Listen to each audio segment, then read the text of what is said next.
Kilala ang homemade langgunisa ni Maria sa bayan ng Santa Barbara. Bukod kasi sa malinamnam na, ay sobrang napakasarap pa. Lalo na't napakaganda ni Maria, kaya 3:00 pa lang ng hapon ay ubos na kaagad ang panindang longganisa ni Maria. At tuwing linggo naman, 10:00 pa lang ng umaga nakaabang na si Natoy kay Maria. Dahil tuwing linggo, nagde-deliver si Maria ng kanyang homemade longganisa. Si Natoy ay may maliit na karinderya sa bayan ng Santa Barbara.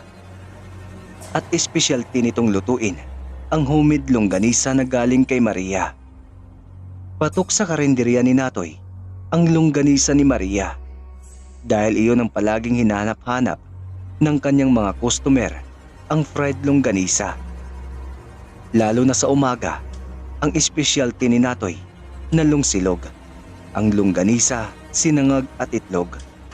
Sa halagang 150 pesos lang per serving. Kahit may kamahalan ang longsilog ni Natoy, ay hindi ito naging dahilan para walang kumain sa kanyang maliit na karinderya. Bagkus naging patok pa ito sa mga customer.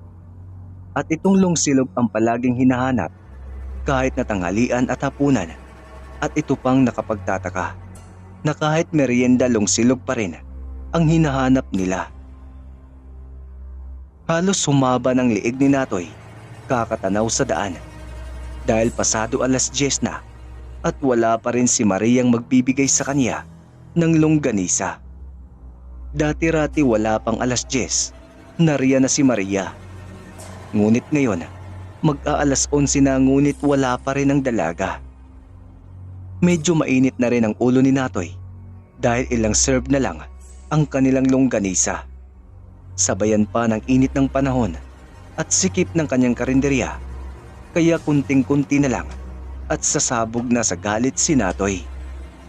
Mas lalong nainis ang binata nang biglang batukan siya ni Ellen. "Bakit ka ba nang babatok?"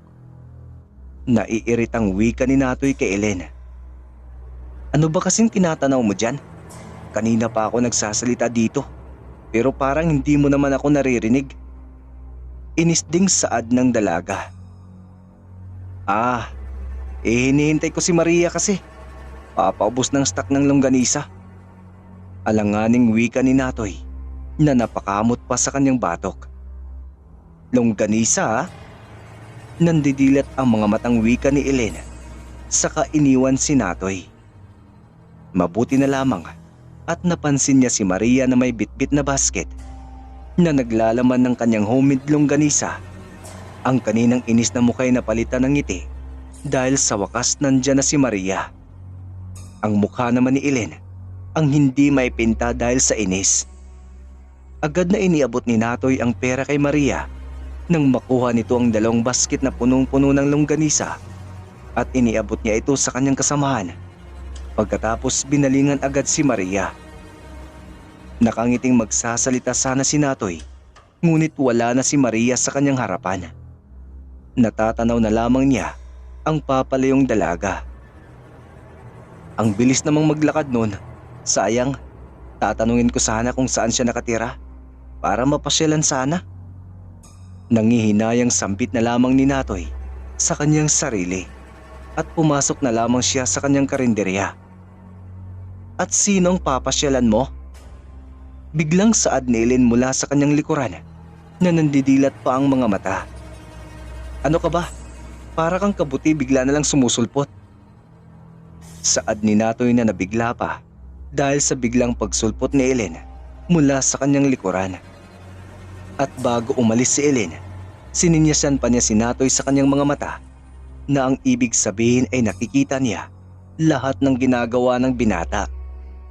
Napailing na lamang si Natoy at pangiti-ngiti na lang. Katulad ng dati madaling naubos ang longganisa. Bukod kasi sa dine-in, nagti-take out pa ang kanyang mga customer. Mabilis ding tumaas ang sales ng kanyang karinderya dahil sa longganisa ni Maria. Masayang masaya si Natoy at nais na makilalang lubos si Maria. Dahil sa kanyang longganisa, naging maganda ang takbo ng kanyang karinderya. Ang dating maliit na karinderya ay naging isang kilala at sikat na restaurant sa bayan ng Santa Barbara.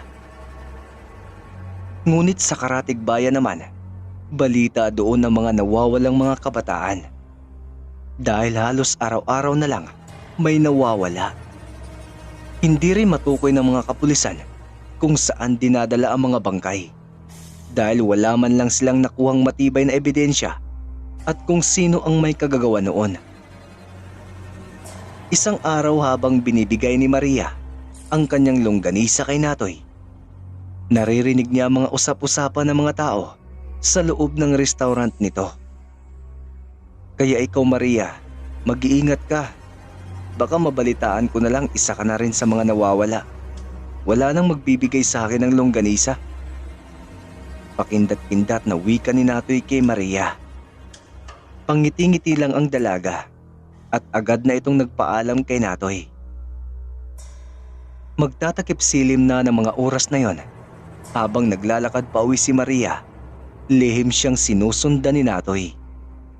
Lingid din naman sa kaalaman ng binata, sinundan din pala siya ni Ellen at lahat ng iyon ay nararamdaman at alam ni Maria. Kaya nang pagpasok nito sa kagubatan, iniligaw sila ni Maria.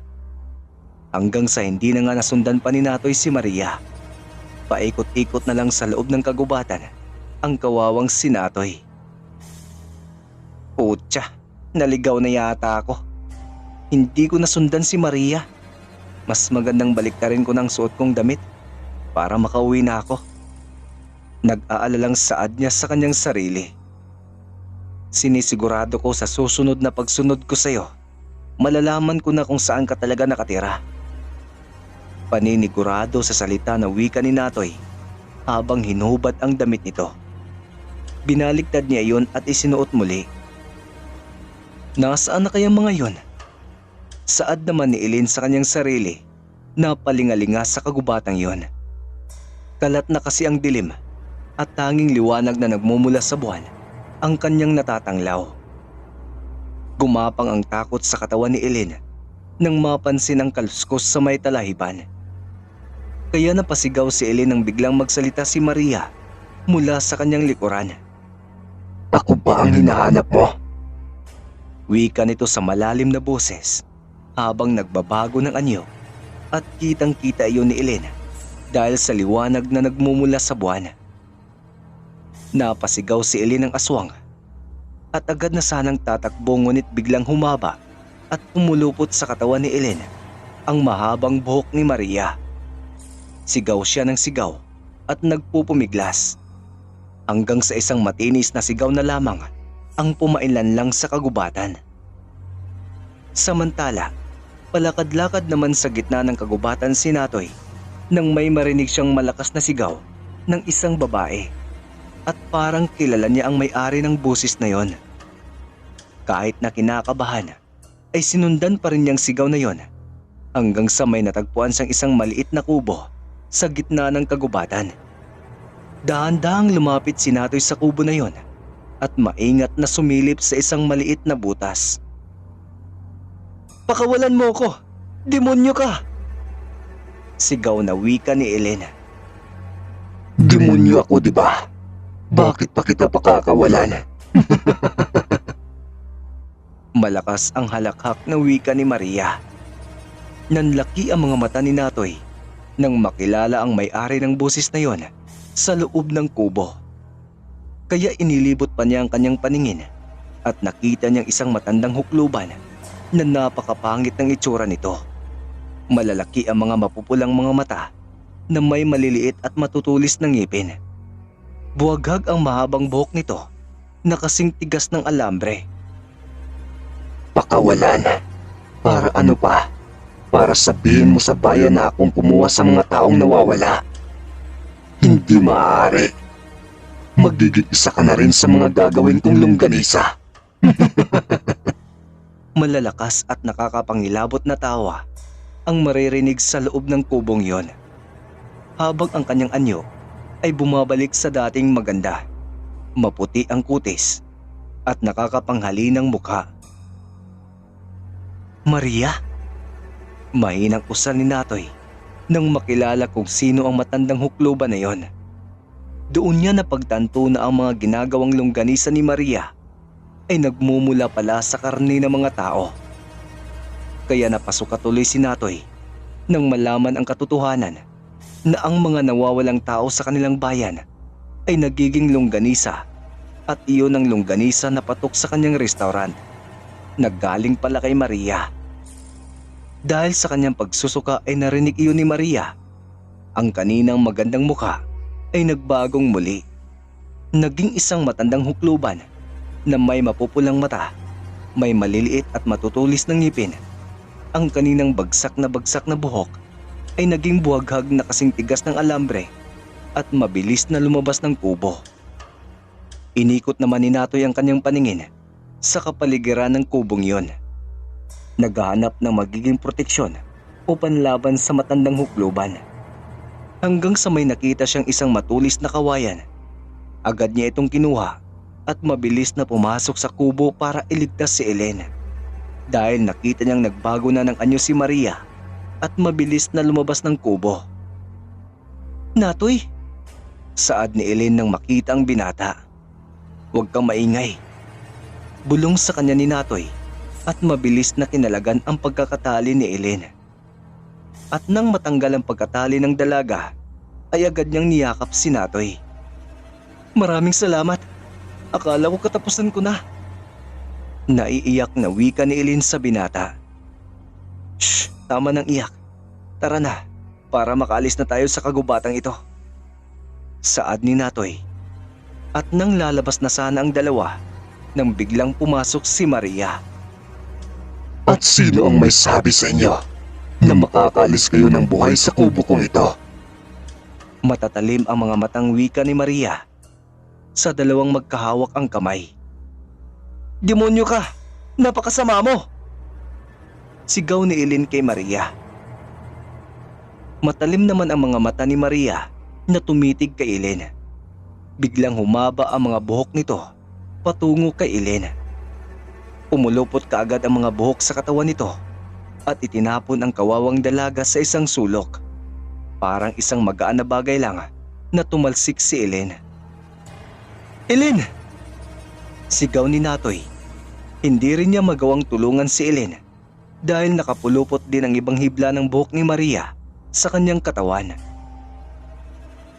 "Kung hindi sana kayo mga pakialamera, edi sana hindi mangyayari sa inyo ito." Nakakapangilabot na tawa ang pumailan lang sa kagubatang yon. "Pakawalan mo ko!" Nagpupumiglas na wika ni Natoy kay Maria. Ngunit tanging halakhak lang ang sagot ni Maria sa kanya. Pilit namang tumayo si Ellen kahit nanghihina dahil sa lakas ng kanyang pagkabagsak. Dahan-dahan siyang pumunta sa kusina na hindi napapansin ni Maria. Naghanap siya ng pwedeng gamiting panlaban kay Maria. At dahil sa mga oras na yon ay wala na siyang aasahan pa na may magliligtas sa kanila, kundi ang kanilang mga sarili lamang. Muntik na siyang mapasigaw nang makita ang isang pugot na ulo ng isang tao at ang mata nito ay dilat pa. Agad na tinakpan ni Ellen ang kanyang ilong dahil sa masangsang na amoy na nagmumula sa mga nagkalat na lamang loob ng mga taong nabiktima ni Maria. Hanggang sa makita niyang isang matalas na itak, kaagad niya itong kinuha at maingat na bumalik kung nasaan sina Maria at Natoy. Nang makita niyang nahihirapan ng huminga si Natoy dahil sa higpit ng mga buhok na nakapulupot sa katawan nito, mabilis na tumakbo si Ellen at inundayan ng taga mula sa likod si Maria. Lumuwag naman ang buhok na nakapulupot sa katawan ni Natoy, kaya siya nakawala. Nakahinga naman ng maluwag si Natoy at pinulot itong hawak niya kaninang matulis na kawayan na nahulog. Kahit nanghihina, mabilis siyang itinarak sa dibdib ni Maria ang hawak na matulis na kawayan nang makitang sakal-sakal ng kamay nito si Ellen. Napasukan naman ng dugo si Maria nang bumao ng matulis na kawayan sa kanyang dibdib at unti-unting nabitawan nito si Ellen. Nang mabawi naman ni Ellen ang kanyang lakas mula sa pagkakasakal sa kanya, agad din niyang tinigpas ng hawak na itak ang ulo ni Maria. Gumulong-gulong sa sahig ang natigpas na ulo ni Maria. Iyan ang nararapat sa'yo. Sigaw ni Ellen at akma na naman sana niyang tatagain nang pigilan siya ni Natoy. Tama na yan, patay na nga eh. Anong tama na? Tatadtarin ko rin siya ng pinong-pino gaya ng mga ginawa niya sa mga taong inosente, sa mga taong pinatay niya. Galit na wika ni Ellen at pinagtataga ang katawan ni Maria. Nagkalat tuloy ang mga nahiwalay na kamay at mga paa ni Maria. Hindi iyon tinigilan ni Ellen hanggang sa hindi nagkapira-piraso. Napailing na lamang si Natoy at hinayaan na lamang ang dalaga. Dahil kapag pinigilan pa niya ito, ay baka sa kanya ibaling ang galit nito at siya pang tatadtarin. Hindi pa nakontento si Ellen sa pagtatadtad, sinunog pa niyang kubo ni Maria. Mabilis na tinupok ng apoy ang kubo nito kasama ang natadtad na katawan ni Maria. Pagod na napaupo si Ellen sa ilalim ng isang puno habang pinapanood ang nasusunog na kubo ni Maria. Tapos ka na ba? Tara na, umuwi na tayo. Saad ni Natoy nang maramdamang umupo sa tabi niya ang dalaga.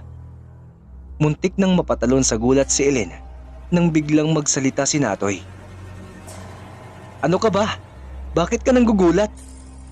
Inis na wika ni Ellen at agad na binatukan si Natoy. Napakamot na lang tuloy sa batok ang binata.